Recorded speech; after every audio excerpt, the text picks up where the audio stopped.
if there's anyone who could fix the broken and bloated corpse of Marvel Disney, I figured it would be Ryan Reynolds. And I think he has done an amazing job on these films. I think this movie suffers from standard Threequel issues. I think the tropes are just getting a little old and they need something new. I rate this thing 67 out of 100. It's a fun watch. I enjoyed it, but it didn't meet the level of the first two. I'll start with the good stuff. They really pushed the envelope with Deadpool's character. There was a lot going on there. I won't give any spoilers. Hugh Jackman and Reynolds, they both brought their A game with acting and with their chemistry. I was sort of half surprised by that.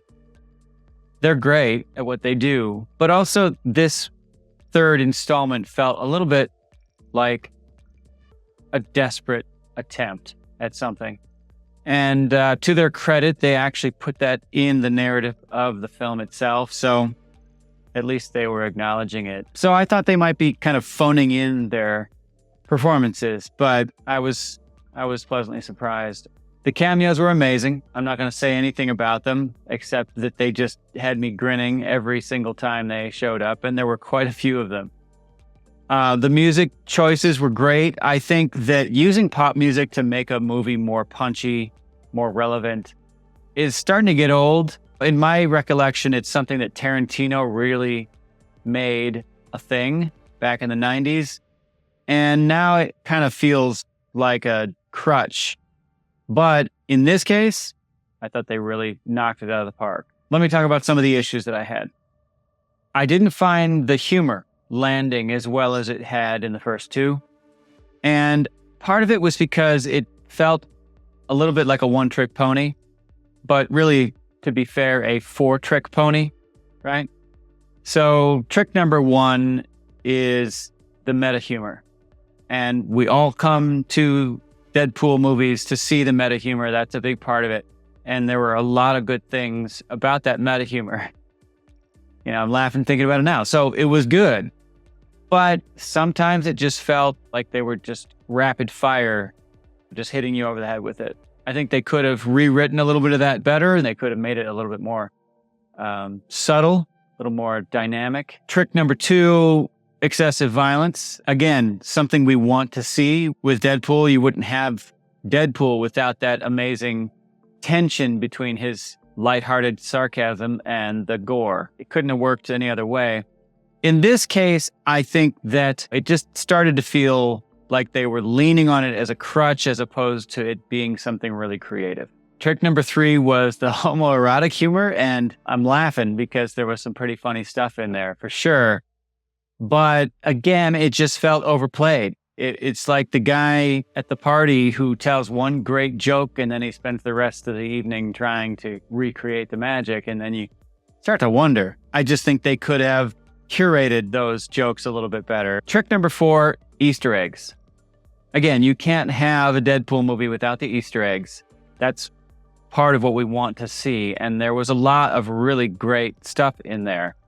It had me grinning. But there were times where it just felt like a fire hose of Easter eggs. That kind of pulled me out at times.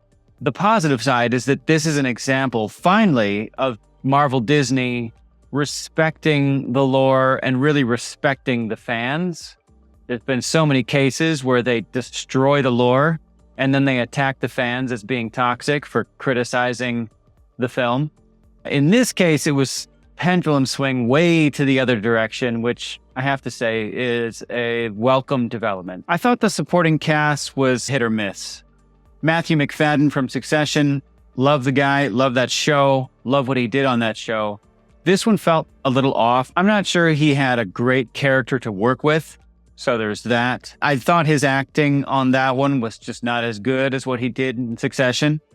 Who knows why? Could be studio meddling into what he was trying to do, or he just didn't get the chance to settle fully into the role. I have mixed feelings about Peter. I thought Rob Delaney's performance was fantastic. He was fun to watch, for sure. I felt like the character was a little bit out of place at times. Just suddenly like, oh, okay. I don't think that was Delaney's issue at all. It was more the writing of the character. I think it could have been a little bit more developed. I think that he just didn't fit into the film as seamlessly as Dopinder did in the previous film. Visually, I found the film to be inconsistent. There were some wide shots in the fantastical areas. It looked like they had the interns working on those effects.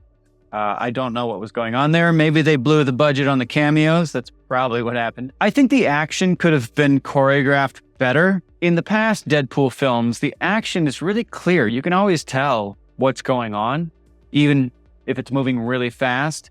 In this film, there was a lot of just mess. Lots of things happening, camera shots, jumping around, so much.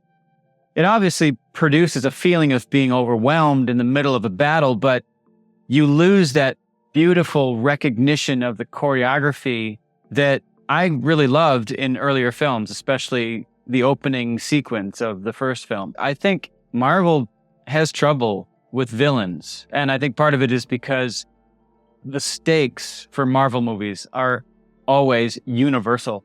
And so eventually it's like, okay, how are we going to make another villain who's going to destroy the universe? I'll say the positives first. I think Emma Corrin did a pretty good job with what she was given. The character of Cassandra Nova just felt a little bit undeveloped.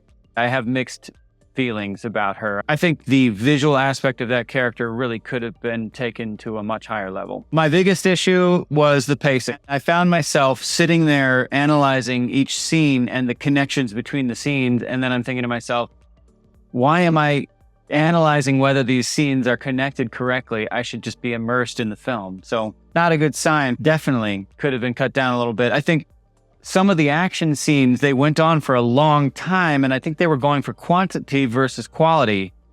I think that they could have done that same action scene with better choreography and much better camera work, much better visual storytelling, and it wouldn't have needed to be so long. And I'm seeing this a lot in movies. I also think it was the case in the second Spider-Verse film, drifting from scene to scene. It's like they didn't think about the grand arc over the whole thing. They were just thinking about the smaller arcs.